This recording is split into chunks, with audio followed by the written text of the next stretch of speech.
the irony of his battle cry of one way out. His one way out is very different from everyone else's as he leads this mutiny. That alone is just so good. Like his one way out is he's going to die. You know, he doesn't make it out of here.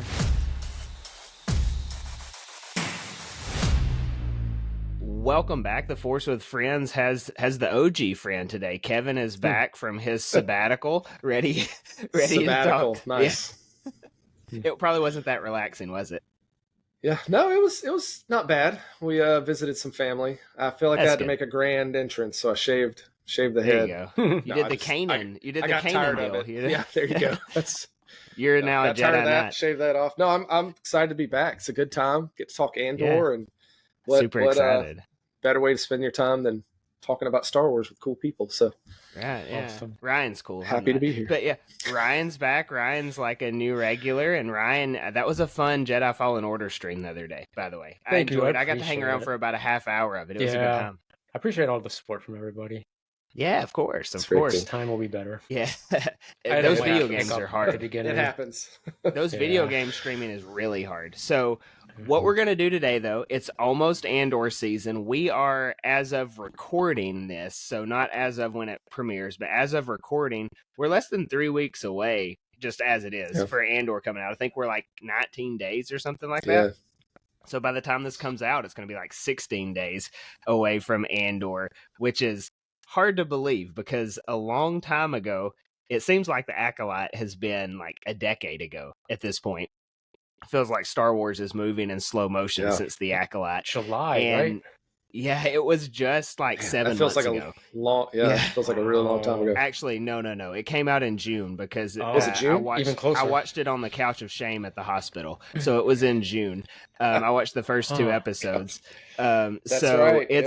So the Acolyte has almost been 10 months because that's how old my baby is. But still, it seems like it's been forever. And so now Andor's finally here. And it just doesn't seem real that Andor's finally here. But what a better way to kind of bring that in than talking Andor Season 1. So we have determined, agreed, I guess, amongst ourselves, the 3 best scenes, 3 best moments from Andor Season 1. And we're just going to kind of nerd out over those top 3 here. So we're going to count them down, countdown style. So we'll go 3, 2, 1. Obviously, I do know how to count, even though I'm from Alabama.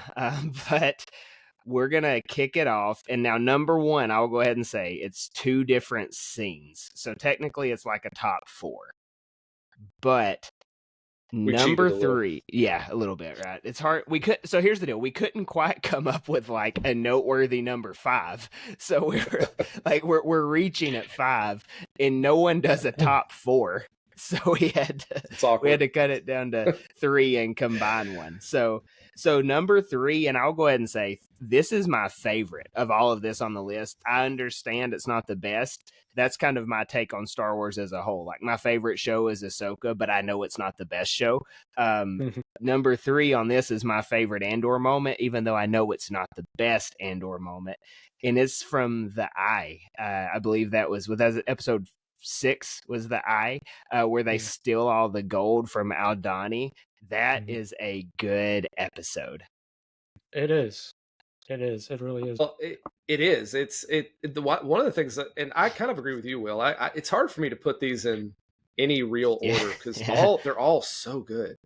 But the heist is really unique, I think, in the season. Is that I don't know if you guys felt this way, like back watching it, but that was some of the tensest TV I had watched in a long time. Yeah. Because the episodes leading up, they were just like, it was just this thing looming, this astrological event, this heist, this garrison. Like it was all just building up to this singular event. And then it finally happens in this episode. Like I remember being on the edge of my seat with this episode. It was intense. Yeah. No, I remember when it came out because Andor for me, again, I have the shortest of attention spans. I mean, I will say that I am built for the 30-minute shows, and Andor is not that. And so each episode, now I will say the one where they bust out on whatever the planet is, Ferrix, is episode 3, maybe episode 3 or 4. that one's really good. Like I Yeah. like that one a lot. But 1 and 2 were slow for me, and then the build up to this episode, to the eye, was kind of slow. It's a lot of drama. You got the kid talking about his manifesto. You got the people not trusting Cassian. You've got Cassian trying to even find his place in this. And then finally it's go time. Yeah. They all have to get on the same page. And every step of the way on this episode, it's like they're having to be ahead of the guard. They have got issues with the ship getting out. Like they got all kinds of stuff going on. So I thought they just wrote it so well. Like they do such a good job at slowly bringing you on and then getting, the ball's right there ready to hit a home run on. And they do it every time in Andor. They build it up real slow and then they knock it out of the park. Ryan, what do you think about this episode? I liked it a lot. I don't know. All these moments that have been selected, they all give me goosebumps. I don't know about you guys, but just watching it, it's just, like you guys said, the intensity and just, oh man, every little thing that they do, it's kind of scary. Not in like a horror way, but it's just like, oh man, it's like, is this going to be worth it?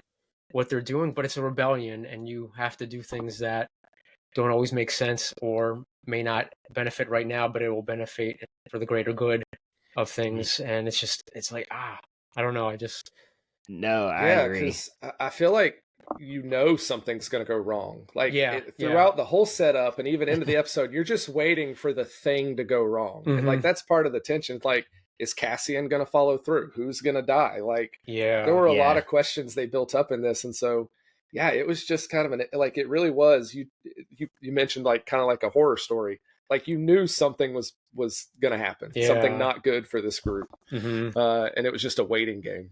Yeah. And it literally has you on the edge of your seat. Yeah. Or has you standing up. Well, I'm going to say too, like this arc in and of itself, like going into it, you don't know what you're going to get with Cassian, but you kind of feel like you do because you know him as a character. But the Cassian you're watching early on in this season is not at all the Cassian we have in Rogue One. So you're learning a lot about him as you go through, what makes him tick, why he's even on this. Now it's money to start off with. He's getting paid a lot for it. And then he's having to kind of get these people to buy into him. And I mean, correct me if I'm wrong, but at the end of this, he has to come clean, and he's not whoever they said he is, like right before they go and do this episode. So you've got all of that going on, plus all the normal Star Wars tension, right? You've got to outrun the bad guys. You've got to get the ship out. You've got, at the same time, a sensational thing going on visually. So they just do such a good job of keeping you engaged in this episode. I will probably, until they make something look cooler than the eye, that's the coolest thing we've seen in Star Wars as far as just visually stunning stuff. It's awesome. If you remember like Star Wars social media, YouTube, all that after it, everyone was just talking about how cool it looked, that one particular episode. I remember that. Even people that did not like Andor and they were reacting to it, they thought that was a beautiful scene. It's very beautiful. So it's interesting that you mentioned that. Everybody liked it. Yeah, and I think maybe the show is so grounded. Like everything is just so, there's so little visual effects that then when they just go into this spectacular light show, like it really stands out from the rest of the show. Like, because this isn't a show where you've been watching like explosions and flashes and aliens. Like, and so when it does come up, it's very impactful because it's so different from the rest of the show. And I love that sequence where they're flying through it, man. That is so good. It is. And they get higher. The TIE fighters chasing them. Like, that is such a cool sequence. Does he say climb? Is that what he keeps saying? He keeps telling them to climb the whole time. Yeah. So good. And then the ending of it, though. I mean, did you expect the kid to be the one that bit the dust? What was his name? That was a bummer. Nevik? Was that? Nevik, maybe. Something like that. I think so. I'm looking on IMDb now. Karis Nemik, not Nevik. Nemik. Yeah. Yeah. So I really thought he was going to be. I still think his manifesto is going to have some kind of bigger meaning as we get into season 2. We'll probably talk about that later, like on a later episode. But I thought he was going to be one that kind of hung around, ended up in the rebellion, and was one of the shot callers, kind of going into the rebellion, and then just like that, like he gets crushed by the heist in and of itself, and you get the weird Maz Kanata creature trying to save him, and that was it. That's such a good scene because like you see it in Cassian. Well, first off, what's the other guy that dies right before Tamarin? Is that his name? I think so. So you Yes. like Yep. you That's kind his of feel name. like, okay, they got the death out of the way, like so now Yep. everybody else is going to get out. Yeah. Well, that's not true. But I love where Cassian, like, they're trying to treat this kid and he's trying to take off, and you can tell he's frustrated. And I Yeah. just love that pull where Cassian's like, I want to get out of here, but I also can't ignore the fact that this kid is dying. And I just feel like you see throughout the show this battle of conscience that he has, where he's like, Yeah. I want to get out of here and I want to be selfish, but I also can't be like, I don't care about this kid. Let's get out of here. And so I love the way they show that in him, where he's clearly looking back like, we need to go. You need to tell me where I'm going. But he's not saying it. He's not really pushing the issue. I really like that scene. Well, that's kind of a growing point for Cassian too, because I mean they're bringing us along, so he's very much more like that by the time you get to the One Way Out, and then of course you jump ahead to Rogue One, and he's completely all in on the good of the galaxy at all costs. So it's interesting. That's like kind of the first step that we see into this more of a good guy Cassian, because I wouldn't call him a good guy at this point. I don't know. Yeah, he's great. He's just a guy. He's not like the good guy. He's just a self-interested guy. Yeah. I mean, I don't know if we were going to talk about it, but like not long after he shoots, what's his name? Skeen? Arvel. Yeah. It's like just Arvel point Skeen. blank. Like the dude's not pointing a gun at him, not threatening him, and he just draws and blasts him. He was like, done with him. Yep. He was. And that's another good scene because Skeen calls him out. He's like, you're just like me. Like you're here for the money. Like you want to cut and run. And like, I really think Cassian just didn't like seeing himself in that guy. And so I think it made him uncomfortable. So that's another great scene in this episode. Well, I was going to say, if you go back an episode, I think it's the episode prior to the Eye, maybe two before it, but where like the Skeen has his shirt off and he has all those tattoos and he tells Cassian, you know what all this means. They have no clue. And so that, I mean, they had their friction already because he did not want Cassian there from the get-go. Mm-hmm. And then they have that moment there where it's like, hey, we're not as much different as you think. Like, you know what all this is. We're both in this for the money. And then obviously Cassian gets him at the end of it. But yeah, this episode is really, really good. Yeah. There's a lot. Yeah. And I also like, what is her name? Val? Is that her name? Val? Yeah. Mm-hmm. Yeah. So, the leader. Yeah. I didn't like her the first go around watching Andor. And this time I like her better. Like the more you watch it, I like her character a little bit more. I'm not saying she's my favorite character in Andor, but she's growing on me. I don't know if y'all like her or not. No, I do. I thought the whole crew was great that he was working with. Interesting dynamic with everybody. Yeah, I'd like to see. I mean, she pops up throughout the rest of the show. I'd love to see her have a big part in season 2. She is a no nonsense, right? Like she's in some ways she's, I mean, very different, but almost like a Princess Leia figure where she's like, I'm not going to be told what to do. I'm going to take the reins and you guys are going to listen to what I'm saying, because that's kind of how she manages this group. Yeah. Like even with the infighting, they still kind of all defer to her.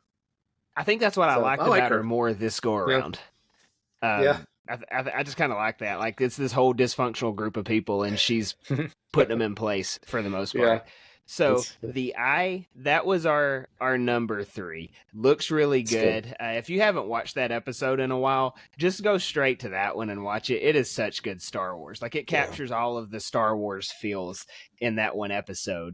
Now, number 2, again, any of these could be number 1, but One Way Out. How I feel like this is were it not for Marva's speech about the Empire at the end, I feel like if you can have one single defining moment in this show, it is One Way Out. I think. I mean, all of the prisoners rising up, getting out of their what that we learn is making the Death Star, and then getting away from there. It's just like that heart of the rebellion, even though it's not the rebellion yet. And I think it's a really good episode. Yeah. And I think it's interesting because you see Cassian go from kind of being part of a team to now seeing that he can like mobilize people. Like he can get people going towards a common goal, and that there's value in that, right? As this lone wolf, like suddenly hey, if I can convince everybody to move in the same direction I want to move, like that matters. Like that's a big deal. And there's obviously a lot more to episode than just that, but I feel like that's a big part of his journey is seeing like, okay, it doesn't have to just be me. So I feel like that's a big part of this arc and this final moment with the breakout. I think too with this now, Andy Serkis is just incredible. Anyways, So and I don't know that we're going to get more of Kino Loy. I believe it was written as if we're not going to, because otherwise, when you start pulling back at that, it takes away from the gravity of it. So I don't think we're going to get more of him, but it would be cool if we did. That's a good point.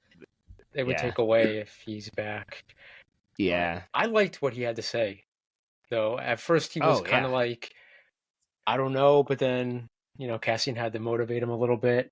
And then he was just, I mean, it may not be everyone's favorite speech, but I just loved, he was just, letting everybody know, okay, this is it. We have to move. If you want to get out, now's the time. Otherwise, they're going to take over and you're stuck. Well, they start disappearing people to the C block or something like that. What is it? C block that they call it? And then in the build up, again, the reason these episodes are so good, they stand alone as far as how good they are. But the build up to them makes them even better. So, like the arc for me, every arc starts slow. So Cassian ends up in this prison block, and then they're doing this mundane task, and it just seems dumb and over, and it's a horrible existence. And then you learn a little more, and then you learn a little more, and you build it up through a few episodes to where they're finally breaking out, and like I'm buying a white and orange prison outfit for Halloween the next year. Like I did that. So I mean, like it's a good episode, and how they build up to it. Yeah, I was gonna say it's definitely iconic because you mentioned the prisoner outfit. Was it Celebration 2023 when there was a bunch of cosplayers dressed as prisoners and they were running through the convention floor, just the one in London? Yeah, that was a big thing. So I thought that was cool. So it's definitely iconic for sure. Yeah. Well, and they finally got the Funko Pop of the One Way Out as well. Just came out lately. Kino Loy and Andor. I'll catch those once they hit clearance. That's right. I mean, if a Funko Pop is coming out, and this is a very limited whatever, but if it's like 2 years, 3 years almost after Andor happens, and they're like, hey, we're actually going to circle back and try to sell things with this on it, it was a pretty good scene. So did good there. Also, what is the little old guy's name that can't keep up? And you watch them, it's kind of like a heartwarming thing for a little while because they're picking up his slack and they're still doing good, and they kind of turn into this almost like the ragtag sports team that shouldn't win. It was that almost the same story, like the same storyline of how they all come together and rally together around this one guy who can't pull his weight for legitimate reasons. But I like that too. There's a lot of side stories to this one little subset of a story. I like that they were helping him out. They didn't want anything to happen to him, so I thought that was really nice of them. Even though they're all prisoners, they can just fend for themselves if they want to. But they're like, we gotta help this guy out. It's not right. Could have got sent to the C block. Now, what did y'all think? Or go ahead. You go ahead. Well, I was gonna say one of the things I look at, like rewatching this episode. Is Cassian has a very different attitude than everybody else, right? Like as soon as he's in there, he's like looking around, he's noticing, which I love. We get to continuously see this intelligent, perceptive side of Cassian, where he sees the details, he puts things together, and he constructs this plan. But his mindset is very different than everybody else. Everybody else is like, get through the sentence, we'll get out of here. Like he's not there for a sentence. Like as soon as he gets there, he's like, I got to get out of here. Yeah.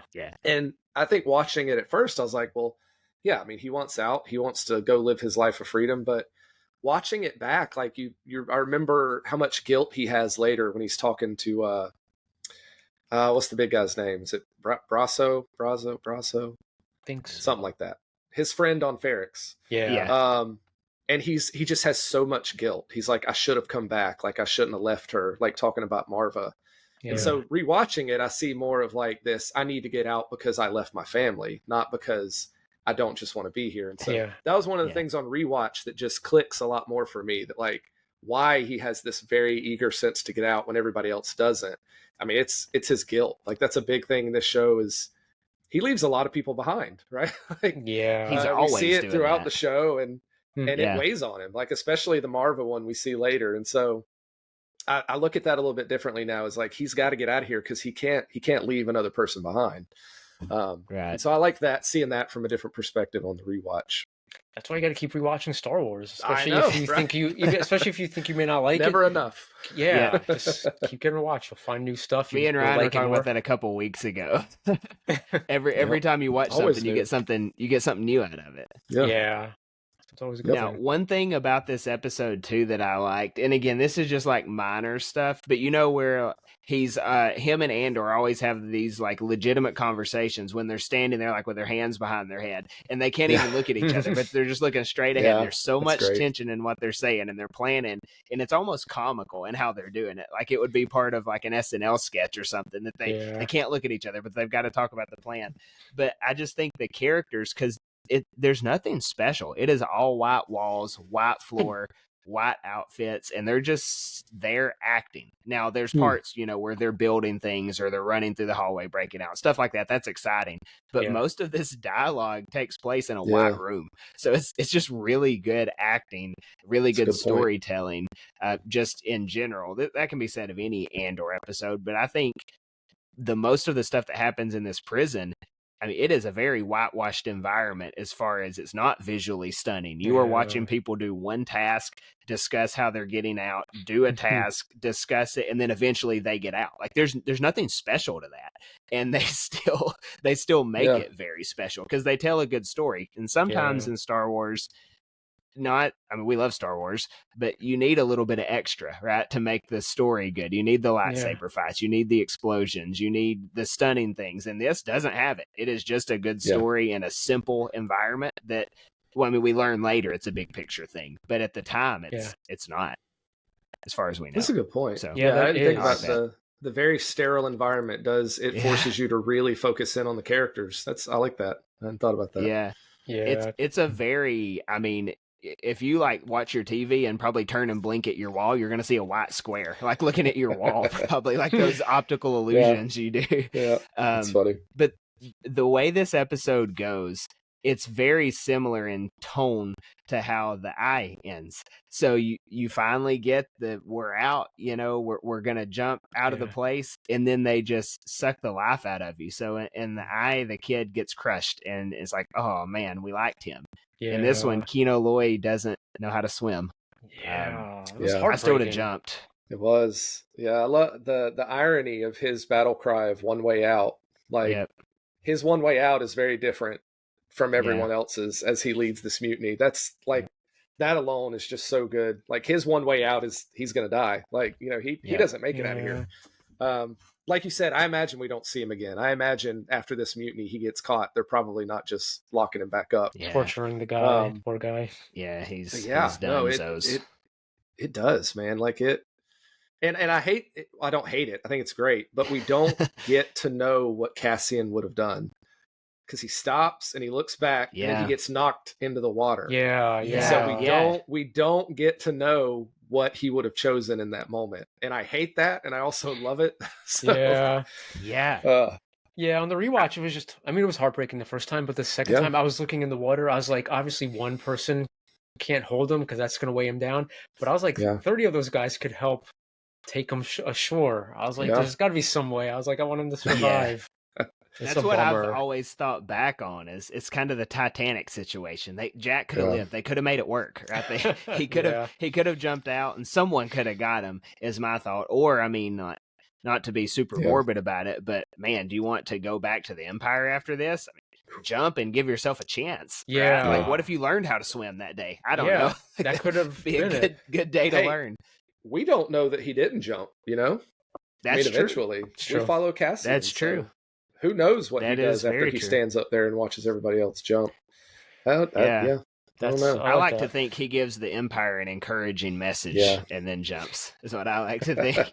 he tells the stormtrooper the business and then jumps. But man, down. I mean, it's a huge testament to Andy Serkis. I mean, he's in a show for 3 episodes. It makes you care that much about a character. I mean, it's such a good job on his part to to give you somebody to care about in such a short amount of time that you even care that this guy can't swim. So it's just a phenomenal job on his part.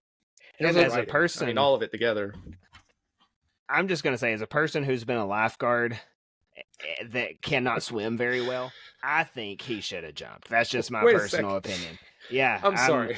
Listen, I can make How did you get to be a lifeguard?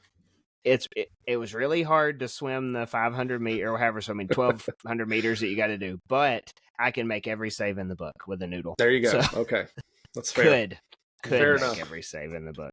Now, again, just from that limited experience, I think he should have jumped.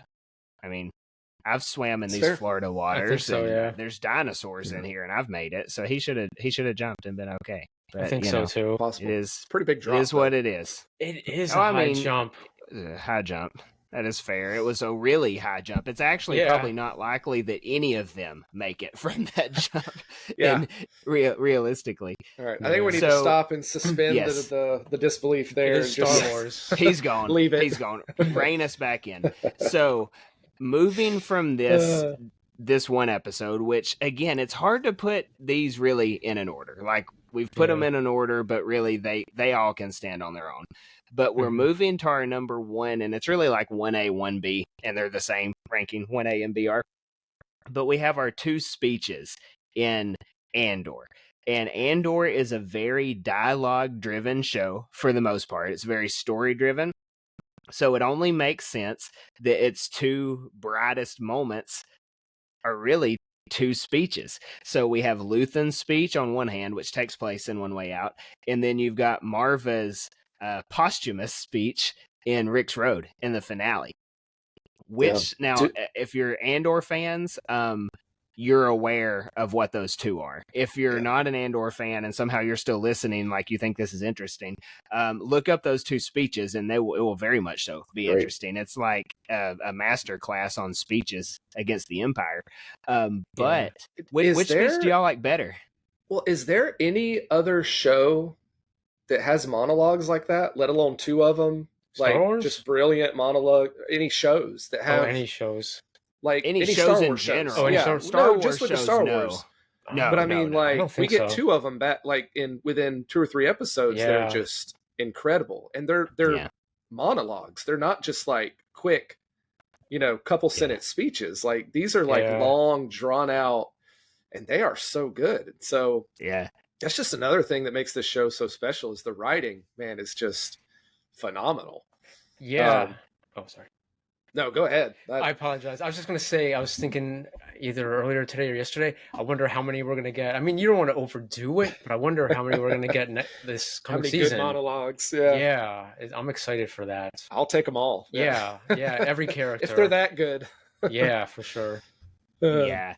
I mean, Luthen's speech, to me, Marva's is really good.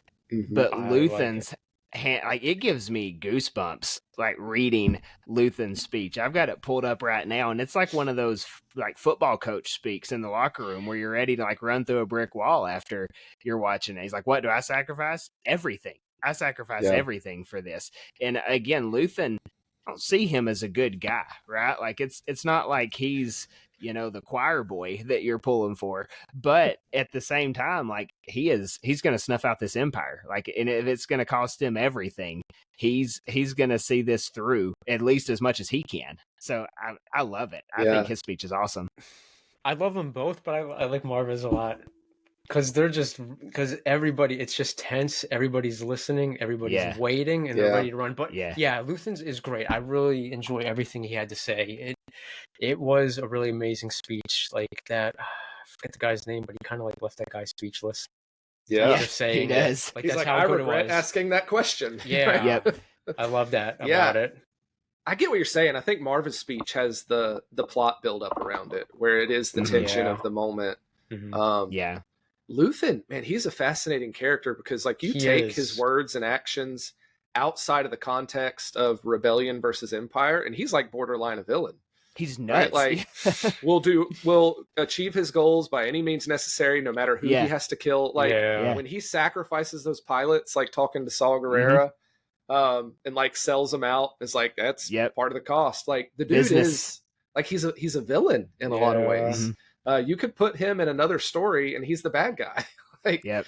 But he has this context of, well, he's the rebellion though. The rebellion's the good guys. Yeah. But this guy kind of isn't. Like, he's sketchy. And I really like that about his character. And in his speech, he admits it. Like, he's like, I'm doing terrible things. Like, that's a lot of what his speech is. It's like, I'm condemned to do awful things. Like, I have to do this. I am no longer, like, my humanity is gone. Like, I'm hollowed out. And so he tells you right there that, like, I'm not a good person. I'm not going to do good things.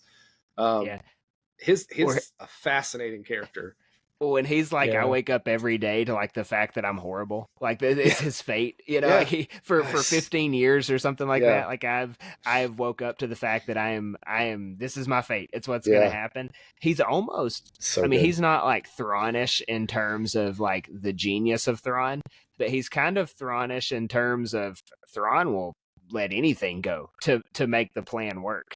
And that's kind of what Luthen does. He will use everything he has, no connections to anybody, to make the plan go through. And I mean, in this hypothetical fictional situation, you can't just think everyone in this rebellion is all goody two shoes and doing everything just right by the book to take out this empire. Like, there's got to be some less than savory individuals. I mean, you look at the American Revolution, there are instances of stuff like, you know, less than nice stuff going on to earn freedom. And so that's kind of like how real world stuff works. And this is probably the most real world looking stuff that Star Wars puts out as far as this world building and the Empire stage goes. I think it's pretty cool. Yeah. Side note, but to this, what is the new book called? Oh, the Reign of the Empire. Oh, Reign of the Empire. I've read a few chapters of it. It's pretty good so far. I want to read it. I haven't read it yet. Same.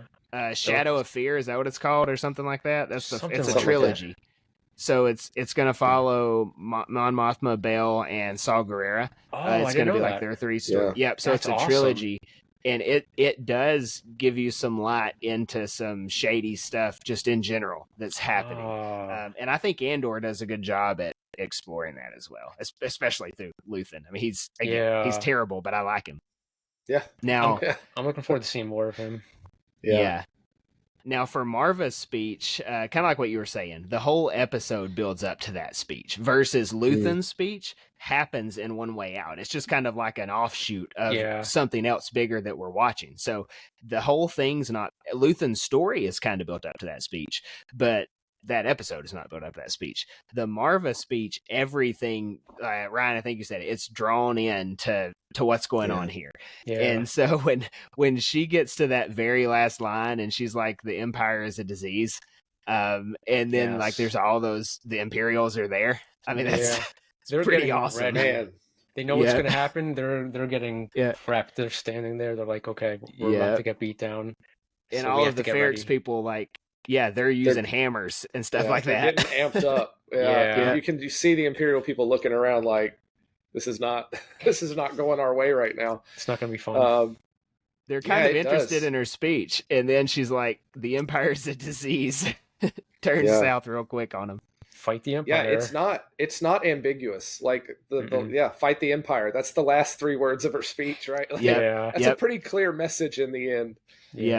And it does. Like, Cassian gets back, and there's all this talk about this funeral procession and this thing they do, this tradition, and it's such a good build up. And then that speech it ignites everything. And so it's cool because it's, Cassian kind of sees a progression of things from the heist with like this small group, and then he has a prison riot. And now it's this planet, right, that has this rebellion breaking out against the Empire. And so I feel like from Cassian's perspective, it's just this escalation of seeing people fight against something, which is cool.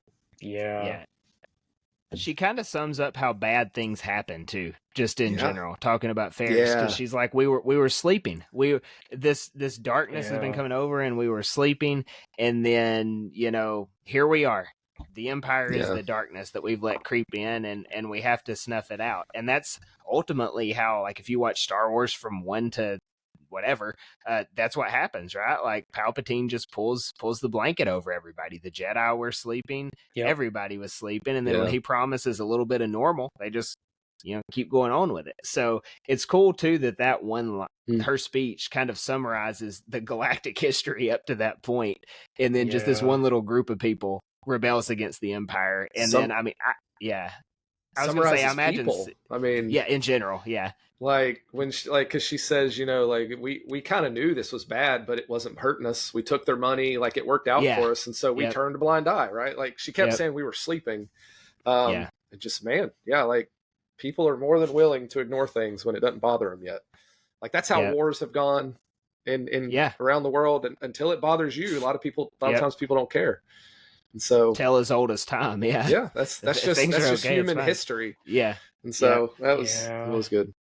It's cool too, and she's saying like, if I could do it over again, I'd wake up in the morning and fight him, and then and that just like really gets him going. And the actress, I can't think of the actress's name, but before I could only picture her in Harry Potter. And now I always, because she's the aunt, right? That's who she is. Yeah. I was so surprised to see her. I was like, oh, she's nice in this.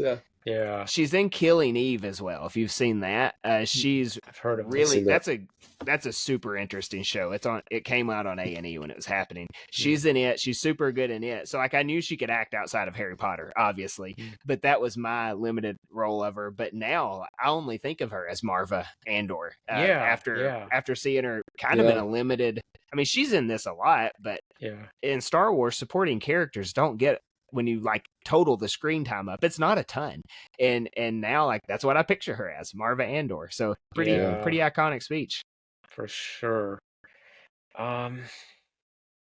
It's a lot, that whole scene. Like, man, the speech, just everything. It's sad too. Yeah, it's sad. Like the whole time I have goosebumps, but I'm sad because I'm thinking of, man, I mean, just like everybody in a rebellion, all the sacrifices you have to make, and she did a lot just for Cassian, and Cassian just has all this stuff going on, and she really loves him. It's just it's heavy.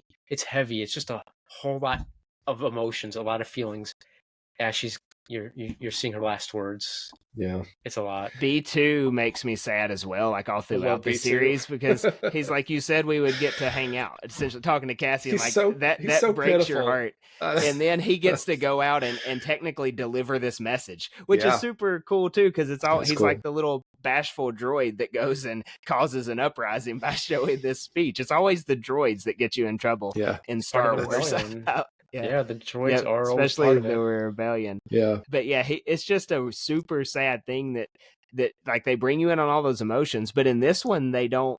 It kind of goes the opposite, right? We're sad at the beginning of the episode, and then at the end, the person who dies actually picks you up as you're going into the next season. And I don't know if that's intentional or not, and how they wrote these big endings to all of these arcs throughout the season, but it's like lift you up, ground you, lift you up, ground you, grounded, lift you up on the way out to end on a high note. And I mean, I just think it's masterful writing that they did with Andor, with how they did the story, the characters, playing with our emotions all the way through. Star Wars doesn't do that. Like, it's very much simple fun for the most part, but this is not simple fun.